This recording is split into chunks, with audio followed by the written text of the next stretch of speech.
क्या आपकी मेहनत की कमाई पे पड़ सकता है असर? क्या आपका पोर्टफोलियो गिरने वाला है? इंटरेस्ट रेट हाइक का सीधा असर पड़ता है मार्केट पर और वक्त रहते अगर आपने राइट स्टेप्स नहीं लिए तो आपके पोर्टफोलियो पे उसका असर पड़ सकता है। Welcome to money fundas. आज के इस वीडियो में हम जानेंगे ऐसी कुछ इंपॉर्टेंट बातें जो आपको इस प्रॉब्लम से बचा सकते हैं और आपके पोर्टफोलियो को गिरने से भी बचा सकते हैं। तो सबसे पहले समझते हैं कि इंटरेस्ट रेट हाइक होता क्या है। जब सेंट्रल बैंक्स जैसे आरबीआई इंटरेस्ट रेट्स को बढ़ाते हैं तो इसका सीधा असर बोरोइंग कॉस्ट पर पड़ता है। लोन्स महंगे हो जाते हैं और इससे कंपनीज की प्रॉफिटेबिलिटी कम हो सकती है। इसका सीधा असर कंपनी के स्टॉक प्राइसेस पर पड़ता है और सवाल ये है कि अब हम इससे बच कैसे सकते हैं। अब दोस्तों इससे जो स्टॉक्स की डिमांड कम हो जाती है, जो इन्वेस्टर है वो अपने आप को सेफर साइड लेके चलता है, ज़्यादा सेफर एसेट्स में इन्वेस्ट करता है जैसे कि बॉन्ड्स, तो वहाँ पर उनका इंटरेस्ट और झुकाव होने लगता है, तो वो स्टॉक्स की बजाय बॉन्ड्स के अंदर पैसा अपना ज़्यादा सेफ समझते हैं। और मोस्ट ऑफ द टाइम्स ये देखा गया है कि इससे कंपनी के स्टॉक्स की वैल्यूएशन पे असर पड़ता है और प्राइजेस में गिरावट देखी जाती है। खासकर हाई ग्रोथ और टेक कंपनीज को सबसे बड़ा झटका लगता है क्योंकि उनके लिए फंड्स की कॉस्ट बढ़ जाती है।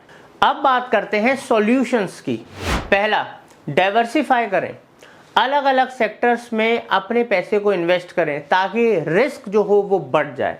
सेकंड है डिफेंसिव स्टॉक्स में इन्वेस्ट करें या उनको प्रेफरेंस दें।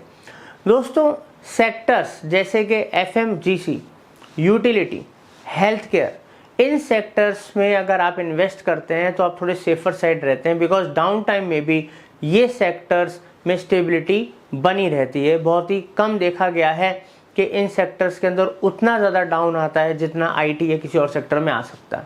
थर्ड है बॉन्ड्स में इन्वेस्ट करें।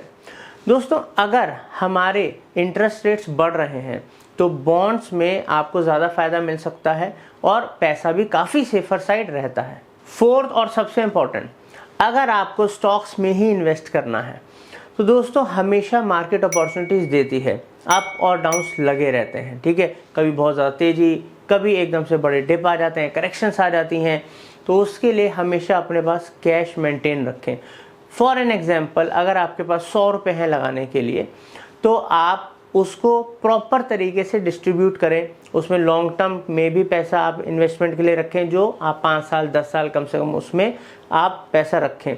उसके अलावा मान लीजिए 100 रुपये में से आपने 30 रुपये लगा दिए, अब आपके पास 60 रुपये बचे, तो 60 रुपये में से 30 से 40 रुपये में आपको इन्वेस्टिंग, ट्रेडिंग, स्विंग ट्रेडिंग जो करना है आप कीजिए, मगर आपके पास लगभग 20 से 30 रुपये कैश कम से कम रहना चाहिए कि जब मार्केट में करेक्शंस आएँ, डिप्स आएँ, तो आप उससे ज़्यादा बेनिफिट्स, या कहते हैं ना कि अगर आपने नीचे से कुछ सौदे लिए और जब मार्केट करेक्ट करेंगे तो आपको बहुत ज़्यादा प्रॉफिट होगा, तो आपके लॉसेस को तो कवर करता है, ओवरऑल आपके पोर्टफोलियो को भी स्ट्रॉन्ग करता है।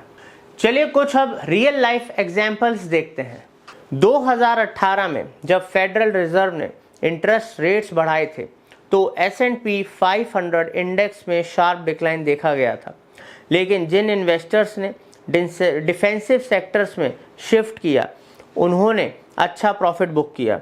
इस तरह आप भी अपने पोर्टफोलियो में कुछ स्मार्ट मूव्स कर खुद के पैसों को ग्रो कर सकते हैं, सेव कर सकते हैं। दोस्तों अगर आपको ये डिटेल्ड वीडियो पसंद आया है तो चैनल को ज़रूर सब्सक्राइब करें, बेल आइकन दबाएं ताकि इम्पॉर्टेंट वीडियोस और कोर्सेज जो कि स्टॉक मार्केट, रियल एस्टेट और अदर फाइनेंशियल प्रोडक्ट से रिलेटेड आपको मिलने वाले हैं वो आपसे मिस ना हो।